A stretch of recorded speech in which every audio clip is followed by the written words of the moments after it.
It was a warm Thursday evening when Elena Vasquez stepped through the gleaming glass doors of the Grand Wellington Hotel. Her shoulders ached from the weight of her luggage after a flight from Madrid. Despite her exhaustion, she stood tall, her dark eyes taking in every detail of the hotel lobby. The Grand Wellington was famous for its crystal chandeliers, marble floors, and service. At least, that's what Elena had read in the reports before she bought the property last month. A purchase she had kept secret from everyone except her closest advisors.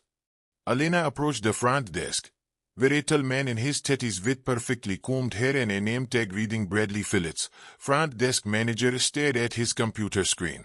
He didn't look up when Elena placed her passport on the counter. "Good evening," Elena said, her voice clear but carrying the musical rhythm of her Spanish accent. "I have a reservation and in Vasquez." Bradley's eyes flicked up briefly, then back to his screen. "Named?" he asked, as if she hadn't just told him. "Elena Vasquez," she repeated patiently, sliding her passport closer to him. Bradley finally picked up her passport, examining it with raised eyebrows. He turned to his colleague, a young woman with blonde hair pulled into a tight bun, and whispered something that made her laugh. Elena's heart beat faster as she caught Bradley mimicking her accent. "I have," Bradley whispered to his colleague, who covered her mouth to hide her smile. Elena felt the familiar heat rise in her cheeks. She had experienced this kind of mockery before, many times during her 15 years climbing from housekeeper to hotel executive. Each time, she had swallowed her pride and worked harder. Now, as the new owner of the Grand Wellington, she was here to see firsthand how the staff treated their guests. "Is there a problem with my reservation?" Elena asked, her voice steady despite the anger bubbling inside her. Bradley tapped at his keyboard with exaggerated slowness. "Well, miss," he said, stretching out her name in a way that made it sound ridiculous, "it seems we're very full tonight. Very, very full." "I made this reservation 3 weeks ago," Elena replied, watching as 2 white couples were checked in efficiently by other staff members. "I specifically requested a room with a view." "Did you?" Bradley sighed dramatically. "I'm afraid those rooms are all taken. We have a small room on the 3rd floor. It's near the elevator, so it might be a bit noisy." His smile didn't reach his eyes. "But it's the best we can do for you tonight." Elena knew there were at least 5 executive suites available. She had reviewed the hotel's booking system that morning. But she remained calm, simply nodding and reaching for her credit card. "The room is $450 per night," Bradley continued, his tone suggesting this might be too expensive for her. "Plus taxes and fees. The room should have been $10 per night." Elena handed over her platinum credit card without comment. Bradley's eyes widened slightly at the card, but he recovered quickly, running it through the machine. "We'll need a $200 deposit for incidentes," he added, emphasizing the word as if she might not understand it. Elena knew the standard deposit was $100. "Of course," she said simply. Behind her, more guests were arriving, chatting loudly as they rolled their expensive luggage across the marble floor. Bradley's demeanor instantly changed as he looked past her, his face brightening with a wide, genuine smile.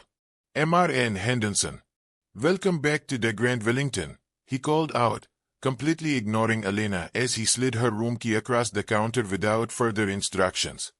Elena picked up her key and moved away from the desk, her designer briefcase clutched tightly in her hand. She had come to evaluate the Grand Wellington's service, and in just 5 minutes, she had seen enough to understand why the hotel was losing customers. As she waited for the elevator, Elena opened her phone and made a quick note in her hotel evaluation document. This was only the beginning of her Endengaver assessment. By tomorrow morning, Bradley and his staff would learn an important lesson about judging people by their accents. But for now, Elena would observe, document, and plan the changes this hotel desperately needed.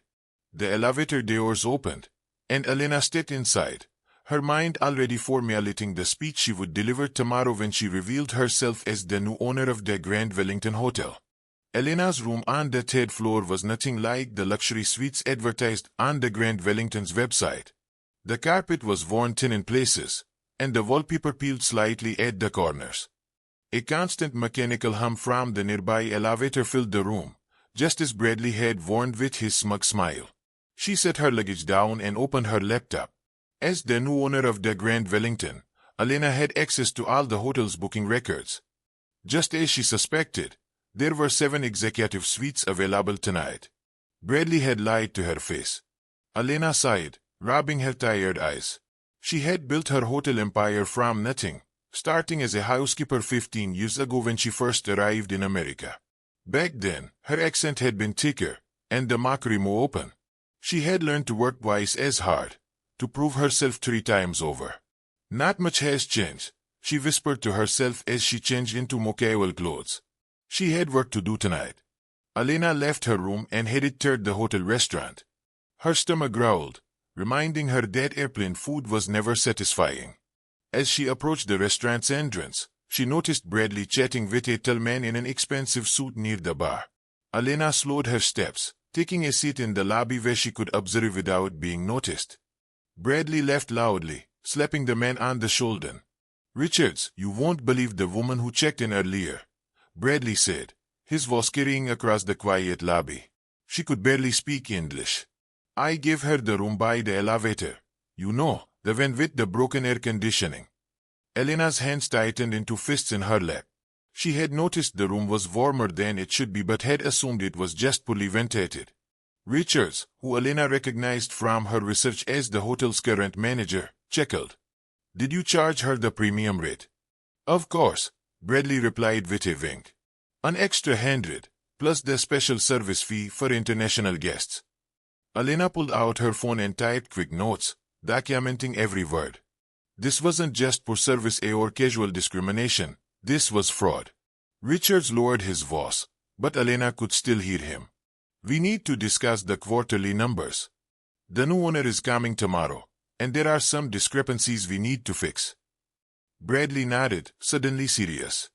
"I moved some expenses around, like we talked about. She'll never notice." Elena's heart pounded. This was worse than she had imagined. The hotel wasn't just suffering from poor management, it was being deliberately mismanaged. Her decision to come and uncover before the official introduction had been the right one. As the men moved toward the manager's office, Elena followed at a distance, careful to keep her footsteps quiet on the marble floor. They entered the office, leaving the door slightly ajar. Elena positioned herself nearby, her phone recording every word. "The maintenance budget shows we spent $50,000 last quarter," Richards was saying, "but we only actually used about half that.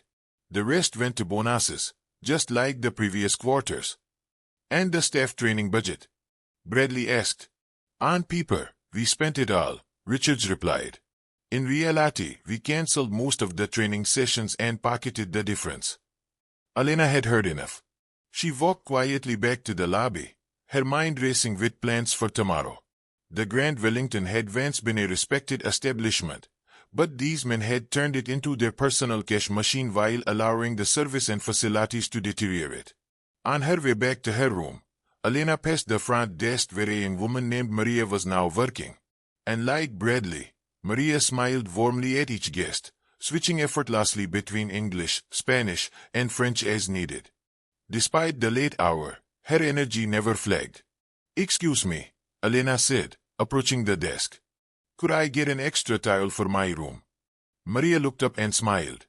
"Of course, Ms. Vasquez. I'll have housekeeping bring it right away." Her accent was similar to Elena's, though lighter. "Thank you," Elena said, surprised that Maria remembered her name. "You speak beautiful Spanish." "Thank you," Maria replied in Spanish. "I've worked here for 5 years, but Mr. Phillips never considered me for promotion. He says guests prefer staff without accents." She switched back to English, her smile never faltering despite the pain behind her words. Elena felt a surge of anger mixed with determination. "Things sometimes change when you least expect them," she said softly. Back in her noisy room, Elena prepared for tomorrow. She arranged her documents, made her final notes, and laid out her most professional outfit, a tailored suit that had taken her 3 months of savings to buy when she got her first management position. She could have revealed herself immediately, fired Bradley and Richards on the spot. But Elena wanted more than just revenge. She wanted to transform the Grand Wellington back into the beacon of hospitality it was meant to be. That required careful planning, not just emotional reactions. As she finally lay down to sleep, the constant rumble of the elevator keeping her awake, Elena thought about Maria and all the other staff who deserved better leadership. Tomorrow would be a day of reckoning, but also a day of new beginnings. Elena smiled into the darkness. Bradley and Richards had no idea what was coming. Elena woke early the next morning, the sounds of the elevator still rumbling through her walls. Despite the poor sleep, she felt energized. Today everything would change at the Grand Wellington.